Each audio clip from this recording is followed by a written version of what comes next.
এক ছোট্ট ছেলে, এক বড় স্বপ্ন, নতুন দুনিয়া দেখার। বছরের পর বছর গবেষণা শেষে সে পৌঁছালো এক অজানা গ্রহে, এক উন্নত সমাজ যেখানে নেই যুদ্ধ, নেই লোভ, নেই শাসন। এটাই কি ভবিষ্যৎ পৃথিবীর পথ, নাকি এক অসম্ভব কল্পনা? গল্পশালাতে শুনুন নতুন জগৎ।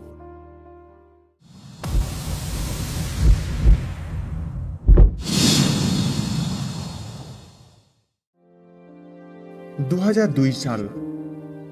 এক 4 বছরের ছেলে চট্টগ্রামের পাহাড়ি অঞ্চলে তার দাদা দাদির কাছে বড় হচ্ছে।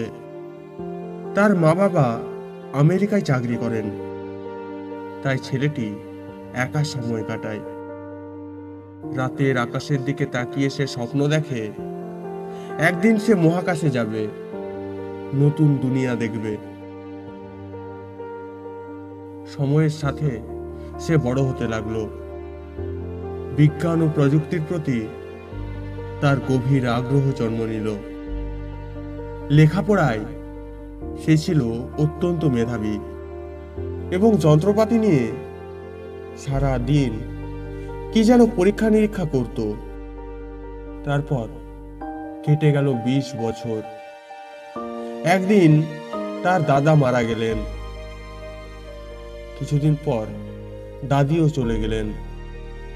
তখন সে মা বাবার সাথে আমেরিকায় চলে গেল। সেখানে গিয়ে সে জানলো মানুষ পৃথিবীর বাইরের গ্রহ নক্ষত্রে পৌঁছে গেছে, কিন্তু তারা নতুন সৌরজগৎ এখনো খুঁজে পায়নি। তার মনে হলো নতুন দিগন্ত উন্মোচন করাই হবে তার জীবনের লক্ষ্য। তাই সে আমেরিকার এক রকেট গবেষণা প্রতিষ্ঠানে কাজ শুরু করলো এবং সহকর্মীদের বোঝালো যে আমাদের আরো দূরে যেতে হবে, নতুন সৌরজগৎ আবিষ্কার করতে হবে। বহু বছরের গবেষণার পর অবশেষে রকেট তৈরি হলো, কিন্তু তার পরিবার তাকে এই বিপজ্জনক যাত্রা থেকে বিরত রাখার চেষ্টা করলো। সে বলল, আমরা যদি শুধু ভয় পেয়ে থেমে থাকি তাহলে অজানাকে জানবো কিভাবে? মৃত্যুর ভয় আমার নেই, আমি জানার জন্য বেঁচে আছি। অবশেষে সে রওনা দিল। দীর্ঘ যাত্রার পর এক নতুন সৌরজগতে পৌঁছালো।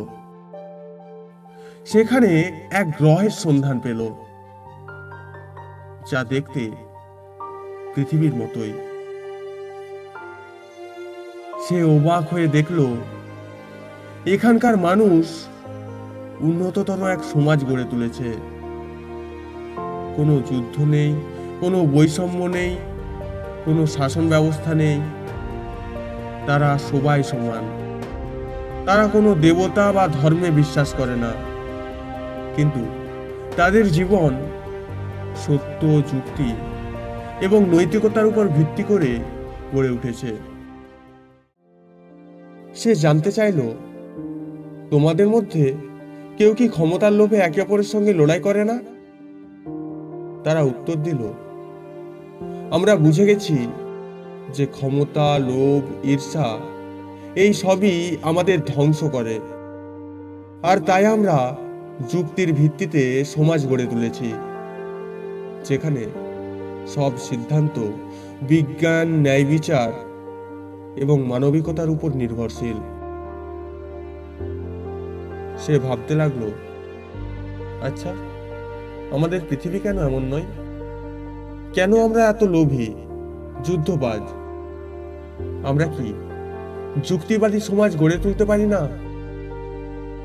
সে সিদ্ধান্ত নিল পৃথিবীতে ফিরে গিয়ে এই শিক্ষায় প্রচার করবে। মানুষকে ধর্ম, জাতি এবং ক্ষমতার লড়াই থেকে দূরে রেখে কেবল মানবতা, বিজ্ঞান ও ন্যায়ের উপর ভিত্তি করে সমাজ গড়ে তুলতে শেখাবে।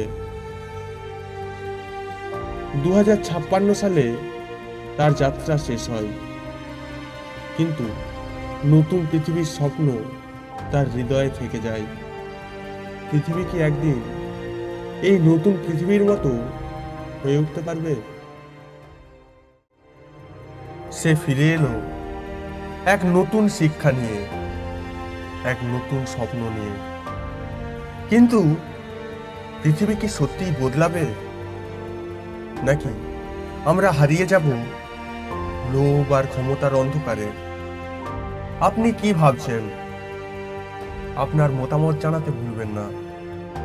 আর এমন আরো অনন্য গল্প শুনতে গল্পশালার সঙ্গেই থাকুন, সাবস্ক্রাইব করুন আর হারিয়ে যান গল্পের জগতে।